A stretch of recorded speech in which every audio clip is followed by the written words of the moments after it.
Hey guys, meteorologist Doug Hetty. I hope you are having a fantastic Wednesday. Another warm, breezy day, but we aren't seeing the extreme winds. It was definitely windier for us on Tuesday, but the winds are really going to pick up. Very strong storm system is going to rotate in by Friday. It's going to give some areas severe weather, other areas nothing.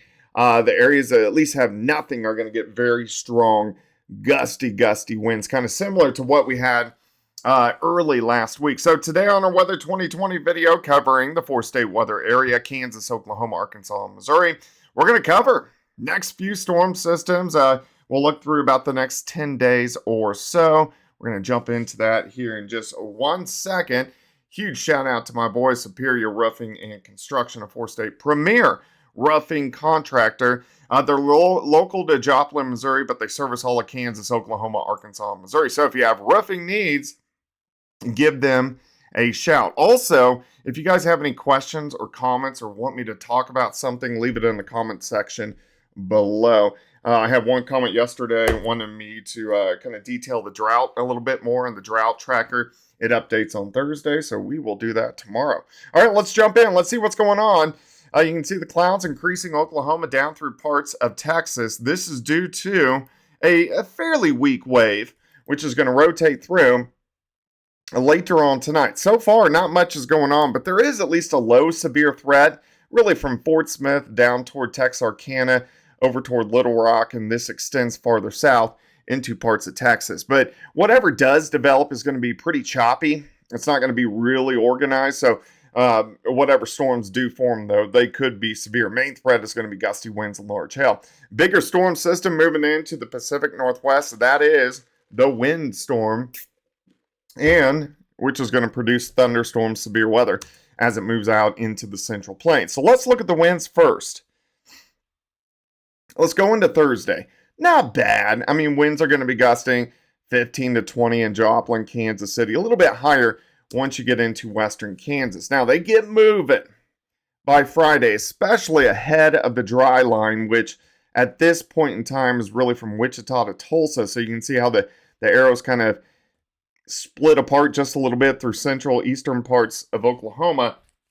So ahead of that dry line, I think I know it says winds 40 to 50. I think there could be a 55, maybe even a 60 in there.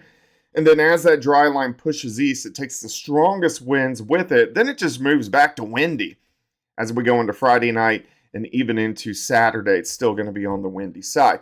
All right, severe threat. So this is going to be for Friday. Thunderstorms really kind of get going from Kansas City to Joplin to northwest Arkansas, which I'll show you here in a second. Probably won't become severe until central Missouri, and then the much higher threat for severe weather. All modes of severe weather are possible once we get into central eastern Missouri down through central and eastern parts of Arkansas. So we're going to have to keep our eyes on that as we go through the next couple days. Let me break it down. Hit and miss thunderstorms. You can see them from Fort Scott to Texarkana later on tonight. A lot of clouds up toward Joplin, even Kansas City. Any thunderstorms that do form will push east, but Little Rock people, you guys are going to have a round of storms late evening into the early overnight hours, heading over toward Jonesboro, Memphis, West Plains, Poplar Bluff as we get into Thursday morning, and then gone. And then Thursday afternoon looks fantastic.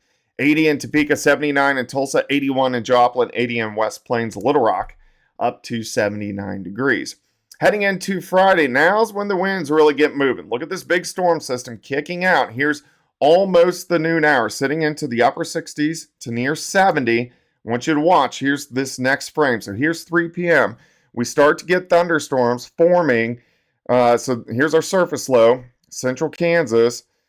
And then thunderstorms start to form along this kind of weird little dry line that goes all the way down through southeastern Kansas. So you can see the clouds popping up. And right as this pushes past that Kansas-Missouri state line, thunderstorms erupt. Here's 6 p.m. We may have a couple random severe storms, central Missouri, down towards Springfield. But they really get moving after 6 p.m., really from Columbia, Jeff City, Lake of the Ozarks, down toward West Plains. Watch how they evolve, and then this is where the better chances for severe weather are going to be. East central Missouri, down toward West Plains into north central parts of Arkansas. Then it's pretty much gone. Rotates out of here. We deal with the winds as we go into Saturday morning, and temperatures are going to be quite a bit cooler as we head into the weekend. So let's look down the road. Wave number 1 right now. Here comes strong wave number 2. And again, we're in cycle 4 of the cycling weather pattern. So this is kind of mirroring cycle 1 much more. So this is kind of our storm system we had around November 13th-ish in cycle 1. This system rotates through. Cooler air works in for the weekend. Not bad, but cooler. Then we go back under a ridge of high pressure on Monday and Tuesday, meaning we start to warm right back up into the 70s, pushing 80 once again. Cold front rolls in. This is going to be late Tuesday night into Wednesday morning. Could have some snow in central Kansas and a few showers and thunderstorms ahead of it. And then we cool down again for late next week. We'll start to warm back up next weekend, and then we're going to do it all again. The system out across the Pacific Northwest, so this is next weekend, so this would be Saturday, March 22nd. That's going to be the beginnings of our system that gave us our snow right before Valentine's Day. So we're going to kind of go back to that part of the pattern. Doesn't mean we're going to get snow. What it does mean is we'll most likely get a couple cold fronts that will bring in colder air. So we could see rain over to snow situations as we get into that last week of March and into the first week of April. But still a ways off. We'll keep our eyes on it, of course, as we go through the next few weeks. All right, guys, questions, comments, leave them below. Make sure you like and subscribe. We'll chat soon.